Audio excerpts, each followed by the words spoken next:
It's time for Christmas lasagna. How do we take something like this? Well, we add a little ground beef to it, get us started. About 1.5 pounds of ground beef right there. What are we going to do next? We're going to season it. Season it however you want. I like my black pepper. I like my garlic powders and my onions and whatever you want. You season your meat the way you want your meat seasoned. Next, we're going to spice that meat up a little bit with some good old Johnsonville sausages. But the thing about the sausages is they come with their own natural condoms, and you don't want to be eating that. You don't want to be dealing with that. You're grounding these sausages, so slice the casing up. Use a sharp knife. Peel that casing back like you... Never mind. And rinse, wash, and repeat. Do that for all of your sausages because, again, you're going to make a ground Italian sausage. This was the sweet version. I prefer the hot and sweet, but I was overruled in the purchasing of this particular sausage. So yeah, remove all the casings, and then you're just going to dump those right back into the pan there, just like that. Yep. I'm so good at this narration thing. Big bucket. In the big bucket, we're going to do crack some eggs. Always do your eggs first, just in case you get some of the shell in there. It's a lot easier to get out than if you had other ingredients. Next, a whole giant tub of ricotta. Not cottage cheese, ricotta cheese. Just dump that thing in there. Save your container. You're going to be using that later. I'll throw your eggs in there while you're at it. Mozzarella. 1 bag of mozzarella. Yes, just put that all in there. Italian blended. It's like 5 different cheeses. Asiago and all that. Throw a whole bag in there. And then Parmigiano, but only a half portion. Only half the bag. We're going to need the other half later. And again, the only opportunity you've got to spicing up your things and make it your flavorful the way you want it is season your cheese sauce. This is your cheese sauce. The other one's working on your meat sauce. This is sped up to 400 times. There's a lot of working out here. You got to mix all that cheese real well, get all that egg and everything, concentrate all put together so you got yourself a really nice cheese sauce. This is important that you do it right, and the calories you burn now you'll use later. Here we are back to the grill. This is what it looks like when you're starting to cook it. But you want to mash it up. You want it, you don't want it looking like this. You don't want any pink. You don't want any pinkness showing. You're dealing with a pork product here that can be bad. Make sure you drain your meat. I like the way that sounds. Make sure you drain it. Ooh, it's steamy and delicious. But you don't want all of that oil going down your sink, and putting hot oil in your garbage is a recipe for disaster. So, drain it properly, set it to the side, and remember what I said about the ricotta thing? Yeah, take that grease right there and then pour it right into your ricotta container. Set it on a cabinet, and within an hour it'll congeal and you can just throw it away as a solid. So there's our meat sauce, but it's not meat sauce yet. Now we need to add a sauce, whatever sauce you want. I prefer Bertolli's. Throw that in there. Make sure you don't waste any. Go get some water, shake it up, shake it up, shake it up. Get all that in there. This takes about 1.5 cans or 1.5 bottles of sauce. Now your meat's already cooked. So just set that back on the grill and keep it warm, but you don't have to boil it up or cook it or anything like that.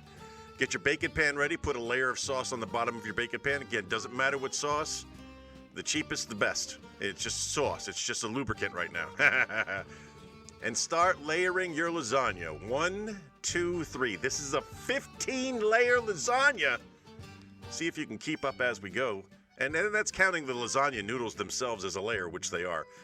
Try to make sure you put down your meat sauce evenly on each one of them. And then the very next step you do, this is going to be a rinse, wash, repeat kind of thing. Every time you do a sauce, this is your cheese sauce. Before it was your meat sauce. Make sure you even it out. Sometimes if you do it just right, you can just squish down on it and those will fit perfectly. But sometimes they don't. So you want to make sure it's nice and even and press down. Here we go again. It's meat. It's the meat sauce. What layer are we on right now? Is anybody keeping count?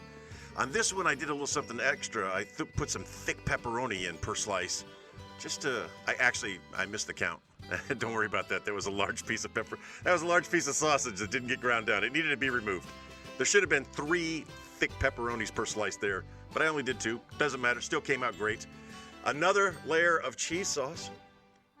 You'll see as we get taller and taller in the build of the lasagna, you may become more and more generous with the ingredients because you've got these ingredients for this lasagna, and you may have went a little light at the beginning because you were worried. Don't be worried. Make sure your separation is good These noodles are going to expand when they cook, so you want to make sure there's good separation in between them, because they'll all come together right now. Over beer. Put another layer of your no-bake lasagna. The days of boiling lasagna to make lasagna, the days of boiling lasagna noodles to make lasagna are over. It's the 21st century. Borelli's makes an amazing no-bake lasagna. You just put it on just like I'm doing here. You just put it on one after the other after the other. These things are fantastical. And they're so much easier than bringing a pot of water to boil, only to always screw up the lasagna noodles. So again, making sure that we're even, well distributed. Distributed. Another layer of lasagna. Anybody, any idea what we're on right now? At the end of the day, there will be 7 layers of lasagna. There will be 4 layers of cheese and 4 layers of meat.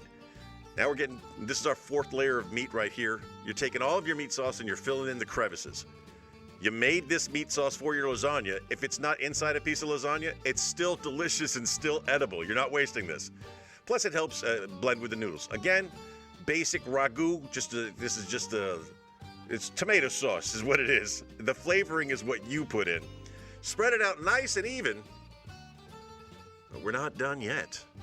Because as soon as you got that where you want it, what are you going to do? You're going to add more cheese. You're going to add that delicious mozzarella. All over nice and even. And then you're going to come back with that mezza portionata. You're going to come back with that half a portion of Parmesan that you had left over. We're topping it off with our little thin pepperonis for the top.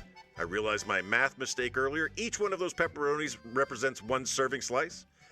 Cover it up real nice with a little bit of aluminum foil. Aluminum foil will never fit your baking thing, so you always have to split it in half and use 2. At the end here, it's very important to practice a couple chef's compressions. 1 for the heart attack you may have later. 2 to make sure that all of that is pressed down nice and firm. Put it in the oven, 350 degrees for 45 minutes.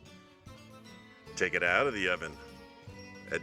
And then you got this. That's a beautiful slice. That's the cross cut. This is Tony's Christmas lasagna. I hope you enjoyed it. It was fun making it for you.